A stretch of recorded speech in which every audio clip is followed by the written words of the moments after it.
రొంపిచెర్ల మండలం సుబ్బయ్యపాలెంలో స్వచ్ఛ సంక్రాంతిలో ఎమ్మెల్యే అరవింద్ బాబు పాల్గొన్నారు. గ్రామంలో వీధుల వెంట ఉన్న పేడ కుప్పలను మనమే స్వచ్ఛందంగా తీయాలని, ముఖ్యంగా యువత ఒక టీంలా ఏర్పడి మన ఊరిని మనమే బాగు చేసుకుందాం అనే నినాదంతో ముందుకు సాగాలని ఎమ్మెల్యే అరవింద్ బాబు పిలుపునిచ్చారు. ఇవాళ ఏదైతే ప్రభుత్వ పరంగా ఈ కార్యక్రమాన్ని ఏర్పాటు చేశామో జనవరి 5న స్వచ్ఛ సంక్రాంతి స్వచ్ఛ గ్రామాలు అనే కార్యక్రమాన్ని మొదలుపెట్టి ఈ గ్రామాన్ని చాలా చక్కగా తీర్చిదిద్దారు. రోడ్లన్నీ బాగున్నాయి, కాలువలు బాగున్నాయి.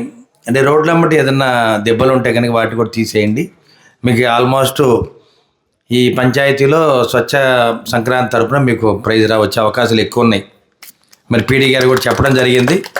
మరి ఇక్కడ అధికారులు కూడా ఇక్కడే ఉన్నారు కాబట్టి ఎంఆర్ఓ గారు, ఎంఈఓ గారు, అదేవిధంగా డ్వామా పీడీ గారు, ఆర్డబ్ల్యూఎస్ ఎస్సీ గారు ఉన్నారు, అదేవిధంగా వాటర్ రిసోర్స్ ఆఫీసర్ గారు ఇక్కడే ఉన్నారు. కాబట్టి అన్ని విధాల గ్రామం బాగుంది, గ్రామస్తులు మంచివాళ్ళు. ప్రతి కార్యక్రమాన్ని బాగా గ్రామాన్ని అభివృద్ధి చేసుకుందాం ఆలోచనతో ఈ కార్యక్రమాన్ని మొదలుపెట్టాము.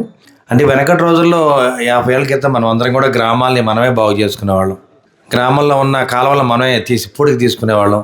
నిజమా కాదా? పెద్దవాళ్ళందరూ తెలుసు. గ్రామ స్థాయిలో ప్రణాళికలు తయారీ యథావిధిగా మనము ఇంటెన్సివ్గా మన గ్రామ సభలో, గ్రామ పంచాయతీలో పక్కాగా మనం ప్రణాళికలు తయారు చేసి ఒక క్రమమైనటువంటి పద్ధతిలో మరి శాంక్షన్ తీసుకొని పనులు చేపట్టడం జరుగుతుంది.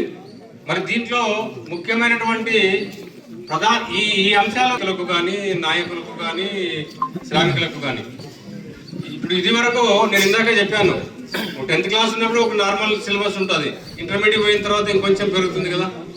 కాబట్టి ప్రధాన పనులు కేటగిరీల్లో కొంత మార్పులు చేశారు. బట్ మ్యాక్సిమం పనులు ఇప్పటి వరకు చేపట్టినవి ఉంటాయి. దాంట్లో 4 రకాల పనులు ఏంటంటే నీటి భద్రత, సంరక్షణకు సంబంధించినవి. మనకు ఇందాకే నీటి గురించి మాట్లాడడం గౌరవ శాసనసభ్యుల వారు.